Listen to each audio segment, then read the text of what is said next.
ದಿವಿಕೃಪಾ YouTube ಚಾನಲ್ಗೆ ನಿಮಗೆಲ್ಲ ಸುಸ್ವಾಗತ. ಇವತ್ತು ನಾವು 2026ನೇ ಇಸ್ವಿಯ ತುಲಾ ರಾಶಿಯ ವರ್ಷ ಭವಿಷ್ಯ ನೋಡೋಣ ಬನ್ನಿ. ಅದಕ್ಕೆ ಮುಂಚೆ ನನ್ನ ಚಾನಲ್ ಲೈಕ್ ಮಾಡಿ, ಶೇರ್ ಮಾಡಿ, ಸಬ್ಸ್ಕ್ರೈಬ್ ಮಾಡೋದು ಮರಿಬೇಡಿ. ಹಾಗೆ ಪಕ್ಕದಲ್ಲಿರೋ ಬೆಲ್ ಬಟನ್ನ ಅಮ್ಕಿ, ಏಕೆಂದರೆ ನಾನು ಹಾಕುವ ವೀಡಿಯೋಸ್ ಫಸ್ಟ್ ನೋಟಿಫಿಕೇಶನ್ ನಿಮಗೆ ಬರುತ್ತೆ. ಹಾಗೆ ಬನ್ನಿ ವೀಕ್ಷಕರೇ ನೋಡುವ.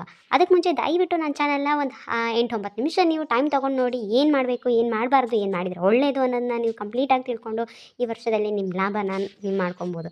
ಸರಿ ಫ್ರೆಂಡ್ಸ್, ಬನ್ನಿ ನೋಡುವ. ಗ್ರಹಗಳ ಸಂಚಾರ ಫಲಗಳನ್ನ ನೋಡ್ಕೊಂಡು ಹೋಗೋಣ ಬನ್ನಿ. ಜೂನ್ ತಿಂಗಳಲ್ಲಿ ಗುರುಗ್ರಹ ಮಿಥುನ ರಾಶಿಯಿಂದ ಕಟಕ ರಾಶಿಗೆ ಪ್ರವೇಶ ಮಾಡುವಂಥದ್ದು. ಅಕ್ಟೋಬರ್ 26ರಂದು ಕಟಕ ರಾಶಿಯಿಂದ ಸಿಂಹ ರಾಶಿಗೆ ಪ್ರವೇಶ ಮಾಡುವಂಥದ್ದು. ಹಾಗೆ ಡಿಸೆಂಬರ್ ತಿಂಗಳಲ್ಲಿ ಗುರುಗ್ರಹ ವಕ್ರಿಯ ಆಗುತ್ತೆ. ಶನಿ ಗ್ರಹ ವರ್ಷ ಇಡೀ ಮೀನ ರಾಶಿಯಲ್ಲೇ ಇರತಕ್ಕದ್ದು. ವರ್ಷ ಇಡೀ ಕೇತು ಗ್ರಹ ಸಿಂಹ ರಾಶಿಯಲ್ಲಿ ಇರುವಂಥದ್ದು. ಡಿಸೆಂಬರ್ 4-5 ಕಟಕ ರಾಶಿಗೆ ಪ್ರವೇಶ ಮಾಡುವಂಥದ್ದು. ಇದು ಈ ವರ್ಷದಲ್ಲಿರುವ ಗ್ರಹಗಳ ಸಂಚಾರ ಆಗಿರುತ್ತೆ. ಈ ಗ್ರಹಗಳ ಸಂಚಾರ ನಿಮ್ಮ ರಾಶಿಗೆ ಹೇಗೆ ಬದಲಾವಣೆ ತರುತ್ತೆ, ಏನು ಉಪಯೋಗ ಆಗುತ್ತೆ ಅನ್ನೋದು ನೋಡೋಣ ಬನ್ನಿ. ಇನ್ನು ತುಲಾ ರಾಶಿಯವರು ಯಾರಿಗೂ ಭೇದ ಭಾವ ಮಾಡಲ್ಲ, ಸ್ವಾರ್ಥದಿಂದ ಯಾರಿಗೂ ನೋಡೋದಿಲ್ಲ, ಎಲ್ಲರಿಗೂ ಸಮವಾಗಿ ಬರಬೇಕು. ಇನ್ನು ಸೌಂದರ್ಯ ಅಂದರೆ ಪ್ರೀತಿ, ಕಲಾ ಅಂದರೆ ಪ್ರೀತಿ, ನಾಟ್ಯ, ಸಂಗೀತ, ಅತಿಯಾದ ವ್ಯಾಮೋಹ ಇರುವಂಥದ್ದು ಈ ತುಲಾ ರಾಶಿಯವರಿಗೆ. ಎಂತಹೇ ಸನ್ನಿವೇಶ ಆಗಿರಲಿ, ಜನ ಎಷ್ಟೇ ಸಿಟ್ಟಲ್ಲಿರಲಿ, ಅವರ ಒಂದು ನಗುಮುಖದಿಂದ, ಅವರ ಹಸಿಮುಖದಿಂದ ಅಲ್ಲಿದು ವಾತಾವರಣ ಹೆಂಗೇ ಇರಲಿ ಅದನ್ನು ಬದಲಾಯಿಸ್ಬಿಡ್ತಾರೆ. ಅಲ್ಲಿ ಎಲ್ಲರೂ ಒಂದು ಖುಷಿಯಲ್ಲಿರುವಂಥ ಒಂದು ಜಾಗವಾಗಿ ಇದು ಕನ್ವರ್ಟ್ ಮಾಡಿಬಿಡ್ತಾರೆ. ತುಲಾ ರಾಶಿಯ ಅಧಿಪತಿ ಶುಕ್ರ ಗ್ರಹ, ಶನಿ ಅಧಿಪತಿ. ಕಲೆಯ ಅಭಿರುಚಿ ಹುಟ್ಟಿದಾಗಲಿಂದನೇ ತುಲಾ ರಾಶಿಯವರಿಗಿರುತ್ತೆ. ಇನ್ನು ತುಲಾ ರಾಶಿಯವರು ಒಂದು ಅವರೇ ಸಿಂಗರ್ ಆಗಿರ್ತಾರೆ, ಇಲ್ಲ ಡ್ಯಾನ್ಸರ್ ಆಗಿರ್ತಾರೆ. ಇಲ್ಲ ಅಂತ ಹೇಳಿದರೆ ಬೇರೆಯವರು ಹಾಡೋರನ್ನ, ಡ್ಯಾನ್ಸರ್ಸ್ನ ತುಂಬ ಅಭಿಮಾನಿಯಿಂದ ನೋಡ್ತಾರೆ. ಒಟ್ಟಿನಲ್ಲಿ ಒಂದು ಕಲೆ ಅನ್ನೋದು ಅವರಲ್ಲಿರುತ್ತೆ. ಇನ್ನು ಅವರು ಒಂದು ಫೈನಾನ್ಷಿಯಲ್ ಜೀವನ ಆಗಿರ್ಬೋದು, ಪರ್ಸ್ನಲ್ ಆಗಿರ್ಬೋದು, ಇಲ್ಲಾಂದರೆ ಪ್ರೊಫೆಷನಲ್ ಆಗಿರ್ಬೋದು, ಅಲ್ಲಿ ಜನಗಳನ್ನ ಹೇಗೆ ಹ್ಯಾಂಡಲ್ ಮಾಡಬೇಕು, ಹೇಗೆ ಅವರ ಖುಷಿಯಾಗಿ ಅವರ ಕಂಟ್ರೋಲಲ್ಲಿ ಇರಬೇಕು ಅನ್ನೋದು ತುಂಬ ಚೆನ್ನಾಗಿ ಗೊತ್ತಿರುತ್ತೆ ಅವರಿಗೆ. ಏನಕ್ಕೆ ಅಂತ ಹೇಳಿದರೆ ಅವರ ರಾಶಿಯಲ್ಲಿರುವ ಆ ಚಿಹ್ನೆ ತಕ್ಕಡಿ ಹೇಗೆ ಸಮವಾಗಿ ತೂಗುತ್ತೆ ಹಾಗೆ ತೂಗುತ್ತೆ. ಆದರೆ ಕೆಲವೊಮ್ಮೆ ಒಂದೊಂದು ಬಾರಿ ಅವರು ಫೈನಾನ್ಷಿಯಲ್ ಆಗಲಿ ಯಾವುದರಲ್ಲಾದರಲ್ಲಿ ಸಿಕ್ಕಾಕೊಂಡ್ಬಿಟ್ಟು ಅವ್ರನ್ನ ಅವರೇ ಎಡ್ವರ್ಟ್ ಮಾಡ್ಕೊತಾರೆ. ಏನಕ್ಕೆ ಅಂತ ಹೇಳಿದ್ರೆ ಇಷ್ಟು ಸಮಯ ಶನಿಯ ಪಂಚಮ ದೃಷ್ಟಿ ನಿಮ್ಮ ಮೇಲಿತ್ತು. ಆದರೆ ಈಗ 2026ರಲ್ಲಿ ಯಾವ ಶನಿ ಗ್ರಹನೂ ನಿಮ್ಮ ಮೇಲೆ ಬೀಳೋದಿಲ್ಲ. ಇನ್ನು ತುಲಾ ರಾಶಿಯವರು ಇಷ್ಟು ಸಮಯ ಸ್ವಲ್ಪ ಗೊಂದಲದಲ್ಲಿ ಇದ್ದರು ಅಂತ ಹೇಳ್ಬೋದು. ಯಾಕಂದರೆ ಯಾವುದನ್ನು ನಿರ್ಧಾರ ತೊಗೋಬೇಕು, ಯಾವ ಸರಿ, ಯಾವ ತಪ್ಪು, ಯಾವ ಜನ ಏನು ನಮಗೆ ಒಳ್ಳೇದು ಹೇಳ್ತಿದ್ದಾರೆ ಇಲ್ಲ ಅನ್ನೋದು ತುಂಬ ಗೊಂದಲದಲ್ಲಿದ್ದರು. ಆ ಗೊಂದಲಗಳನ್ನೆಲ್ಲ ನಿಮಗೆ ನೀವೇ ದೂರ ಮಾಡ್ಕೊಬೇಕಾಗುತ್ತೆ. ಯಾಕಂದರೆ ಯಾವ್ದು ಸರಿ, ಏನು ತಪ್ಪು ಅನ್ನೋದು ನೀವು ನಿಧಾನವಾಗಿ ಕೂತ್ಕೊಂಡು ಯೋಚನೆ ಮಾಡಿದ್ರೆ ಎಲ್ಲನೂ ಸರಿಯಾಗುತ್ತೆ. ಇವರಿಗೆ ಯಾವುದೇ ಕಾರಣಕ್ಕೂ ಒಂಟಿಯಾಗಿರೋದು ಅಂತ ಹೇಳಿದರೆ ಇಷ್ಟನೇ ಇಲ್ಲ. ಇವರ ಜೊತೆಗೆ ಇವ್ರ ಬಗ್ಗೆ ಯೋಚನೆ ಮಾಡೋರು, ಇವ್ರ ಹತ್ತಿರದಲ್ಲಿ ಇವ್ರ ಜೊತೆ ಚೆನ್ನಾಗಿರೋರು, ಫ್ಯಾಮಿಲಿಯವರು ಇದ್ದರೆ ಇವರು ಚೆನ್ನಾಗಿ ಇರ್ತಾರೆ, ನಗಾಡ್ಕೊಂಡು ಒಂಥರ ಹಸಿ ಮುಖದವರು.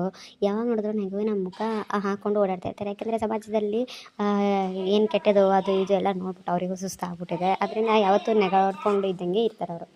ಮತ್ತು ಅವರ ಸ್ನೇಹಿತರ ಮಧ್ಯದಲ್ಲೇ ಜಗಳ ಆಯಿತು ಅಂತ ಹೇಳಿದ್ರು. ಅದು ಏನು ಅಂತ ಸರಿಯಾಗಿ ಕೂತ್ಕೊಂಡು ಯೋಚಿಸಿ ಅವ್ರ ಮಧ್ಯದಲ್ಲಿ ಮಾತಾಡಿಬಿಟ್ಟು ಎಲ್ಲರನ್ನ ಒಟ್ಟುಗೂಡಿಸೋವಂಥದ್ದೇ ಇವರು ತುಲಾ ರಾಶಿಯವರು. ಮತ್ತು ಯಾವತ್ತೂ ಎಲ್ಲರನ್ನ ಸಮಾನತೆಯಲ್ಲೇ ನೋಡ್ತಾರೆ ಇವರು. ಯಾರಿಗೂ ಭೇದ ಭಾವ ಮಾಡೋದಿಲ್ಲ ಇವರುಗಳು. ಇನ್ನು ತುಲಾ ರಾಶಿಯವರು ಲಾಯರು, ಜಡ್ಜು, ಇಲ್ಲ ಮಾರ್ಕೆಟಿಂಗಲ್ಲಿ ಒಂದು ಏನು ಡೀಲಿಂಗ್ ಮಾಡ್ತಾ ಇರ್ತಾರಲ್ಲ, ಆ ಥರ ಒಂದು ಅವರು ಒಂದು ಇದರಲ್ಲಿ ಅವರು ಪ್ರೊಫೆಷನಲ್ ಆಗಿರ್ತಾರೆ. ಅವರಿಗೆ ಅದೆಲ್ಲ ತುಂಬ ಸೂಟ್ ಆಗುತ್ತೆ.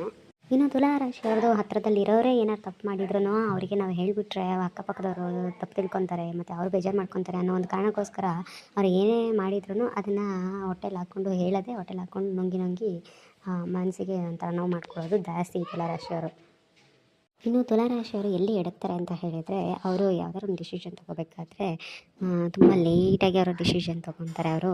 ಅದು ಅವರ ಬಾಳ ಸಂಗಾತಿಗೆ ಅದು ತುಂಬ ಎಡವಟ್ಟಾಗುತ್ತೆ, ತುಂಬ ಪ್ರಾಬ್ಲಮ್ ಆಗುತ್ತೆ. ಅದರಿಂದ ನಿಮ್ಮನ್ನ ಅವ್ರು ಅರ್ಥ ಮಾಡ್ಕೊಂಡಿದ್ರೆ ಅದು ಪರವಾಗಿಲ್ಲ. ಇಲ್ಲ ಅಂತ ಹೇಳಿದರೆ ಆ ಡಿಸಿಷನ್ ಅನ್ನೋದು ಅವರಿಗೆ ತುಂಬ ಕಷ್ಟ ಕೊಡುತ್ತೆ. ಇನ್ನು ನೀವುಗಳು ಬೇರೆಯವ್ರು ಮಾಡಿದ ತಪ್ಪನ್ನ ನಿಮ್ಮ ಹೊಟ್ಟೆ ಮೇಲೆ ಹಾಕ್ಕೊಂಡು ನೀವು ಅನುಭವಿಸೋದು ಜಾಸ್ತಿ. ಮತ್ತು ಇನ್ನೊಂದು ಕಿವಿ ಮಾತು ಏನು ಕೊಡ್ತೀನಿ ಅಂತ ಹೇಳಿದ್ರೆ, ಬೇರೆಯವ್ರು ಖುಷಿಯಾಗಿರಬೇಕು ಸರಿ, ಆದರೆ ನಿಮ್ಮ ಖುಷಿ ಫಸ್ಟು ನಿಮಗೆ ಮುಖ್ಯ. ನೀವು ಖುಷಿಯಾಗಿದ್ದರೆ ಎಲ್ಲನೂ ಮಾಡ್ಬೋದು. ಫಸ್ಟ್ ನಿಮ್ಮ ಖುಷಿ ನೋಡಿ, ಆಮೇಲೆ ಬೇರೆಯವ್ರ ಖುಷಿ ನೋಡಿ. ಇನ್ನು 2026ರಲ್ಲಿ ಹಣಕಾಸಿನ ವಿಷಯದಲ್ಲಿ ಉತ್ತಮ ಫಲ ನಿಮಗೆ ಸಿಗುತ್ತೆ. ಅಂದರೆ ಆ ನಿರೀಕ್ಷೆ ನೀವಿರ್ಬೋದು, ಒಳ್ಳೆ ಪ್ರಾಪ್ತಿನೂ ಆಗುತ್ತೆ ನಿಮಗೆ. ಇನ್ನು ಪೂರ್ವಜರ ಅಂದರೆ ನಿಮ್ಮ ತಾತಾಜಿ ಆಸ್ತಿ ಏನಾದರೂ ನಿಮಗೆ ಬರೋಕ್ಕಿತ್ತು ಅಂತ ಹೇಳಿದ್ರೆ ಖಂಡಿತವಾಗ್ಲೂ ಈಗ ಜನವರಿ, ಫೆಬ್ರವರಿ ಆ ಟೈಮಲ್ಲಿ ನಿಮಗೆ ಖಂಡಿತವಾಗ್ಲೂ ಸಿಕ್ಕೇ ಸಿಗುತ್ತೆ. ಮತ್ತು ಇಲ್ಲ ನೀವೇ ಒಂದು ಜಾಗನ ಮಾರಾಟ ಮಾಡೋಕ್ಕಿದ್ರೂ ಈ ವರ್ಷದಲ್ಲಿ ನಿಮಗೆ ಉತ್ತಮ ಫಲ ಇದೆ, ಒಳ್ಳೆ ಲಾಭ ಸಿಗ್ತದೆ. ಮತ್ತು ನೀವು ಯಾರಿಗಾರ ಹಣ ಕೊಟ್ಬಿಟ್ಟು ನೀವೇನಾದ್ರು ಮರ್ತೋಗ್ಬಿಟ್ಟಿದ್ರೆ ಅವರೇ ಹುಡ್ಕೊಂಬಂದು ನೆನಪಿಸ್ಕೊಂಡು ಯಾಕಪ್ಪ ಫೋನ್ ಮಾಡಿಲ್ಲ ಇಷ್ಟು ದಿನದಿಂದ ಮರ್ತೋಯ್ತಾ ಹಂಗೆ ಹಿಂಗೆ ಅಂತೇಳಿ ನಿಮಗೆ ಹಣ ವಾಪಸ್ ಕೊಟ್ಟು ಹೋಗೋ ಚಾನ್ಸಸ್ಸು ಈ ವರ್ಷದಲ್ಲಿ ತುಂಬ ಇದೆ. ಯಾವ್ದಾದ್ರು ಒಂದು ವಿಷಯದಲ್ಲಿ ನೀವು ಏನೋ ಮುಂದಡೆ ಹೋಗಬೇಕು, ಯಶಸ್ಸುಗೊಳ್ಬೇಕು ಅಂತ ನೀವು ತುಂಬ 2025ರಲ್ಲಿ ನೀವು ತುಂಬ ಟ್ರೈ ಮಾಡಿರ್ತೀರ. ಬಟ್ ಏನೋ ಒಂದು ವಿಷಯದಲ್ಲಿ ನಿಮಗೆ ಹಿಂದೆ ಉಳಿತಾ ಇರ್ತೀರ. ಆದರೆ ಈ ವರ್ಷದಲ್ಲಿ 2026ರಲ್ಲಿ ನಿಮಗೆ ಪ್ರಮೋಷನ್ಗೆಲ್ಲ ವೆಯ್ಟ್ ಮಾಡ್ತಿರೋರಿಗೆ ಮತ್ತು ನೀವು ಅಂದ್ಕೊಂಡಿರೋ ಕೆಲಸ ಏನು ಪೆಂಡಿಂಗಲ್ಲಿದೆ ಅದು ಆಗುತ್ತೆ. ವಿದ್ಯಾರ್ಥಿಗಳಿಗೆ ಸಮೇತ ಈ ವರ್ಷದಲ್ಲಿ ತುಂಬ ಲಾಭದಾಯಕವಾಗಿರುತ್ತೆ. ಮತ್ತು ಇನ್ನು ರಿಟೈರ್ಮೆಂಟ್ ಆಗಿರೋರಿಗೂ ಮನೇಲಿ ಕೂತಿರ್ತೀರ, ರಿಟೈರ್ಮೆಂಟ್ ಆಗಿರ್ತಾರೆ ಅವರಿಗೂ ನಿಮ್ಮ ಹಳೆ ಸ್ನೇಹಿತರಿಂದ ಏನಾದರೂ ಒಂದು ಒಳ್ಳೆ ಕೆಲಸನೋ ಇಲ್ಲ ಮತ್ತೊಂದು ಏನಾದರೂ ಸಿಗೋ ಚಾನ್ಸಸ್ ಇರುತ್ತೆ. ಮತ್ತು ಈ ಎಲ್ಲ ಉಪಯೋಗಗಳು ಲಾಭಗಳು ನಿಮ್ಮೆಲ್ಲರಿಗೆ ಸಿಗುತ್ತೆ ತುಲಾರಾಶಿಯವರಿಗೆ ಅಂತ ಅಂದ್ಕೊಳಕ್ಕೆ ಹೋಗಬೇಡಿ. ಯಾಕಂದರೆ ಇಲ್ಲಿವರೆಗೆ ಯಾರು ನಿಯತ್ತಾಗಿದ್ದು ಒಬ್ರಿಗೆ ಮೋಸ ಮಾಡದೆ ನ್ಯಾಯವಾಗಿ ಹೋಗಿರ್ತಾರೆ ಅಂಥವ್ರಿಗೆ ಮಾತ್ರ ಸಿಗೋದಿದು. ಅಕಸ್ಮಾತ್ ನೀವು ಕೆಟ್ಟದ್ದು ಬಯಸಿದ್ರಿ, ಯಾರಿಗಾದ್ರು ಕೆಟ್ಟದ್ದು ಮಾಡಿದ್ರಿ ಅನ್ನೋರಿಗೆ ಇದ್ರದ್ದು ತದ್ವಿರ ಅಂದರೆ ಉಲ್ಟಾನೇ ಹೊಡೆಯೋ ಚಾನ್ಸಸ್ಸು ತುಂಬ ಇರುತ್ತೆ. ಮತ್ತು ಜೂನ್ವರೆಗೆ ನೀವು ಯಾವುದೇ ಇನ್ವೆಸ್ಟ್ಮೆಂಟ್ ಮಾಡೋಕ್ಕೆ ಹೋಗಬೇಡಿ. ಯಾಕಂದರೆ ಗುರು ನಿಮಗೆ ಒಂಥರ ಫೈನಾನ್ಷಿಯಲ್ ರಿಸ್ಕ್ ಅನ್ನೋದು ಕೊಡ್ತಾ ಇದ್ದಾನೆ. ಜೂನ್ ನಂತರ ನೀವು ಏನೇ ಇನ್ವೆಸ್ಟ್ಮೆಂಟ್ ಮಾಡಬೇಕು ಅಂತ ಹೇಳಿದ್ರು ಮಾಡಿ ಜೂನ್ ಒಳಗೆ ಮಾಡ್ತೀವಿ ಅಂದರೆ ಅದು ನಿಮಗೆ ನಷ್ಟನೇ ತಂದುಕೊಡ್ತಾರೆ. ಇನ್ನು ತುಲಾರಾಶಿ ಅಧಿಪತಿ ಶುಕ್ರ ಆಗಿರೋದ್ರಿಂದ ಈ ವರ್ಷ ನಿಮಗೆ ಯಾರ್ಯಾರು ಮದುವೆ ಆಗಿಲ್ಲ ಆದವರು ನೋಡ್ತಾ ಇದ್ದೀರಾ, ಅವ್ರು ಯಾರು ಲವ್ ಮಾಡ್ತಿದ್ರೆ ಇಲ್ಲಾಂದರೆ ಯಾರನ್ನಾರು ಮದುವೆ ಆಗಬೇಕು ಹುಡುಗಿ ಹುಡುಕ್ತಾ ಇದ್ದೀವಿ ಅಂತ ಇರೋರು ನಿಮಗೆ ಈ ವರ್ಷ ನಿಮಗೆ ಗ್ಯಾರಂಟಿ ಮದುವೆ ಕೂಡಿ ಬರ್ತದೆ. ತುಲಾರಾಶಿಯವರಿಗೆ ಕಂಗ್ರ್ಯಾಚುಲೇಷನ್ಸ್ ಅಂತ ಇವಾಗಲೇ ಹೇಳ್ಬಿಡ್ತೀನಿ. ಎಲ್ಲರಿಗೂ ಈ ವರ್ಷದಲ್ಲಿ ಅವ್ಯವಹ ಆಯಿತು ಮದುವೆ ಆಗಲೇಬೇಕು ಅಂತ ನೋಡ್ತಿರೋರಿಗೆ ಈ ವರ್ಷ ಮದುವೆ ಖಂಡಿತವಾಗ್ಲೂ ಇದೆ. ಒಂದಷ್ಟು ಮಾನಸಿಕವಾಗಿ ಒತ್ತಡ ಅಂಥದ್ದು ಇರ್ತದೆ. ಮತ್ತು ಸಂಬಂಧದಲ್ಲಿ ಸಣ್ಣ ಪುಟ್ಟ ಅಡೆತಡೆಗಳಿರ್ತದೆ. ಅದನ್ನೆಲ್ಲ ನೀವು ಅಲ್ಲಲ್ಲೇ ನೋಡಿಕೊಂಡು ಸರಿಪಡಿಸ್ಕೊಂಡು ಹೋಗಬೇಕಾಗುತ್ತೆ. ಇನ್ನು ತುಲಾರಾಶಿಯವರಿಗೆ ಆರೋಗ್ಯ ಸಂಬಂಧಪಟ್ಟ ವಿಷಯದಲ್ಲಿ ನೋಡೋಕ್ಕೆ ಹೋದರೆ ರಕ್ತ ಸಂಬಂಧಪಟ್ಟ ಸ್ವಲ್ಪ ಕಾಯಿಲೆಗಳು ಕಂಡು ಬರ್ಬೋದು. BP ಇಲ್ಲ ಬ್ಲಡ್ ಪ್ರೆಷರ್ ಆ ಥರ ಮತ್ತು ಶುಗರ್ ಇನ್ನು ಆ ಥರ ಅದಕ್ಕೆ ಸಂಬಂಧಪಟ್ಟಿದ್ದ ಥರದ್ದು ಬರುತ್ತೆ. ಅದರಿಂದ ಆದಷ್ಟು ನಿಮ್ಮನ್ನ ನೀವು ಬ್ಲಡ್ ಪ್ರೆಷರ್ ಆ ಥರ ಎಲ್ಲ ಇರೋದ್ರಿಂದ ನಿಮ್ಮನ್ನು ನೀವು ಶಾಂತಿಯಾಗಿ ಇಟ್ಕೊಬೇಕು. ಕರೆಕ್ಟಾಗಿ ಆಹಾರ ತೊಗೊಳ್ಳಿ. ಹೊರಗಡೆ ಕರ್ದಿದ್ದ ಎಣ್ಣೆದು ಫುಡ್ನೆಲ್ಲ ಜಾಸ್ತಿ ತೊಗೊಬೇಡಿ. ಕರೆಕ್ಟ್ ಟೈಮ್ ಊಟ ಮಾಡಿ, ಎಕ್ಸಸೈಸ್ ಮಾಡಿ, ಸ್ವಲ್ಪ ಜ್ಞಾನ ಮಾಡೋದನ್ನ ಎಲ್ಲರೂ ರೂಢಿ ಮಾಡ್ಕೊಳ್ಳಿ. ಇನ್ನು ನಿಮ್ಮ ತಾಯಿ ಮನೆ ಕಡೆ ಏನಾದ್ರು ಸಂಬಂಧಗಳು ಇಲ್ಲಿವರೆಗೆ ಹಾಳಾಗಿದ್ದಿದ್ದರೆ ಅದು ಸರಿಯಾಗೋ ಸಮಯ ಇದು. ಅವರಾಗೆ ಬಂದು ನೀವು ಮೆಚ್ಚಂಗೆ ನೀವು ಎಲ್ಲ ಒಪ್ಕೊಳ್ಳೋಂಗೆ ನಿಮಗೆ ನಿರ್ಧಾರ ಸಿಗುತ್ತೆ. ನೀವುಗಳು ಚೆನ್ನಾಗಿರ್ತೀರ. ತಾಯಿ ಮನೆ ಕಡೆ ತುಂಬ ಚೆನ್ನಾಗಿ ಸಂಬಂಧಗಳು ಬರುತ್ತೆ. ಏನೂ ಪ್ರಾಬ್ಲಮ್ ಆಗೋದಿಲ್ಲ. ಎಲ್ಲ ಸಮಸ್ಯೆಗಳು ದೂರ ಆಗುತ್ತೆ. ಇನ್ನು ವಿದ್ಯಾರ್ಥಿಗಳು ಒಂಥರ ಓವರ್ ಕಾನ್ಫಿಡೆನ್ಸಿಂದ ಅವರ ನಿರ್ಲಕ್ಷ್ಯ ಮಾಡಿ ಅವರು ಏನು ಓದಿರ್ತಾರೆ, ಏನು ಪ್ಲ್ಯಾನ್ ಹಾಕ್ಕೊಂಡಿರ್ತಾರೆ ಅದನ್ನೆಲ್ಲ ಎಕ್ಸಾಮಲ್ಲಿ ಅಷ್ಟು ಮಟ್ಟಿಗೆ ಅವರಿಗೆ ಸಹಾಯ ಕೊಡೋದಿಲ್ಲ. ಒಂಥರ ಪಾಸ್ ಅಂತಲ್ಲ, ಈ ಜಸ್ಟ್ ಪಾಸ್ ಆಗಿ ಪ್ರಮೋಟೆಡ್ ಆಗ್ತಾರಲ್ಲ ಆ ಥರ ಬರುತ್ತೆ. ಅದಕ್ಕೆ ಸೋಂಬೇರಿತನ ಬಿಟ್ಬಿಟ್ಟು ಮತ್ತು ಓವರ್ ಕಾನ್ಫಿಡೆನ್ಸನ್ನು ಬಿಟ್ಟು ಓದೋ ಕಡೆ ನೀವು ಗಮನ ಕೊಡಿ. ಇನ್ನು ಕಾಂಪಿಟೇಟಿವ್ ಎಕ್ಸಾಮ್ಸ್ ಬರೆಯೋರಿಗೆ ನಿಮ್ಮೆಲ್ಲರಿಗೆ ಶುಭದಾಯಕವಾಗಿರುತ್ತೆ, ಯಶಸ್ವಿಯಾಗುತ್ತೆ.